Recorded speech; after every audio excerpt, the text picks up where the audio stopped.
Elazığ Karaoçan'dan geliyorum. Elazığ'da ürettiğimiz balları fuar alanında tüketmeye çalışıyoruz. Halkın ilgi alakası fena değil. İlk 1-2 gün biraz durgunca geçer. Hafta sonları yoğunluk genelde olur.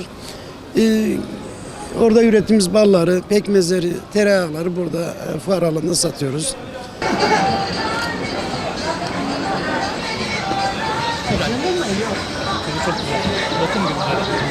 Konya tanıtım günleri için geldik buraya. Memleketimizi temsil ediyoruz. Güzel sucuklarımızla kesinlikle mide yapmaz. Bu sene hava bozuk olduğundan dolayı hani pek bir etkisini göremedik ama normalde bayağı bir etkisi oluyor. Hem memleketimizin tanıtıyoruz hem ürünlerimizi tanıtıyoruz. Gayet güzel geçiyor.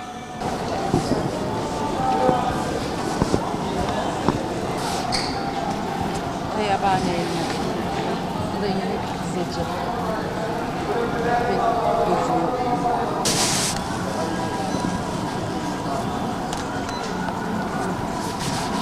Kuşburnu yapıyorum 35 seneden beri. Kuşburnu, kızılcık, elmelik ekşisi, alıç. Bunları imalat yapıyoruz 35 seneden beri. Şu anda da standlarımıza koyduk, satıyoruz. Kuşburnu mesela astım, bronşit, bildiğiniz gibi C vitamin deposu. Çok faydalı kuşburnunda vitamin hiçbir meyvede yoktur. Kızılcık vücuttaki bütün iltihabı atan kızılcıktır. O da çok faydalı. Elma erik şeker hastası için yaptık. Biz alıç elması diyoruz, ekşi. Elma, dağ eriği ondan yapıyoruz. Öbürü de alıç. Alıçta kalp damarlarını açan 1 numaralı yaylada olan bir meyvedir. Elma gibi ama küçük küçük. Bu şekilde yıllardan beri çalışıyoruz. Bir de kendimiz yapıp kendimiz satıyoruz.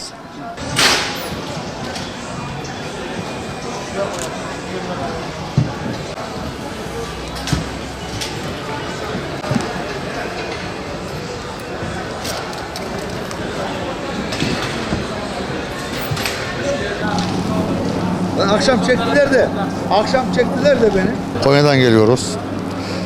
Konya'nın yöresel peynirini getirdik. Opruk peynir, keçi peynirini getirdik. Karaman yöresine özel bir peynir bu. Ayrancı, Karaman. Oraya yöresel özel peynir getirdik. Tulum keçi peynirleri. Keçi sütüyle inek sütünün %50 karışık oranında yapılan peynir. Tam yağlı. Sadece tuz ve mayadan oluşan bir peynir bu. Lezzeti çok harikadır. Yemesi çok güzeldir. Dinlendirerek peynirler dinlendiriliyor 4-5 ay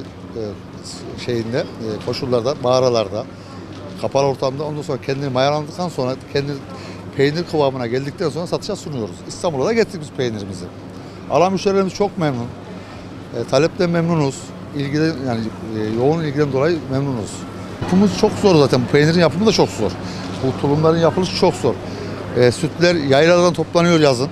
O sıcak ortamda toplanıp muhafaza etmesi çok zor. Yörük kadınları bunu tek tek biriktirerek, kaynatarak, parça parça peynir yaparak biriktiriyorlar. Sonra tulumlara basıyorlar.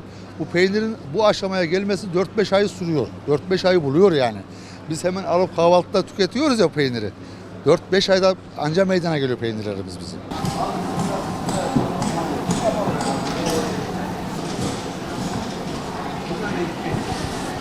Yerel ürünlerimizi satıyoruz. Baklavalarımız, beypazarı kurularımız, sebze kurularımız, meyve kurularımız bu tarz ürünleri satıyoruz.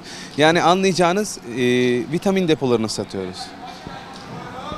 Peki ürünler yani hepsi doğal mı? Yani Kesinlikle doğal. Örnek veriyorum, sarmalarımız var, şöyle bakarsanız. Sarmalarımız 8 saat özel olarak taş fırında pişiyor sarmalarımız. Yani kendi buharında böyle harlana harlana kendi lezzetiyle zeytinyağlıdır. İçerisinde kesinlikle et yoktur ama ağzınıza attığınız zaman etten daha güzel bir lezzet verir size. Domates kurularımız var, kekiklerimiz var. Böyle Ankara, yani adeta Ankara'yı, Beypazarı'nı yaşıyorsunuz buraya geldiğiniz zaman.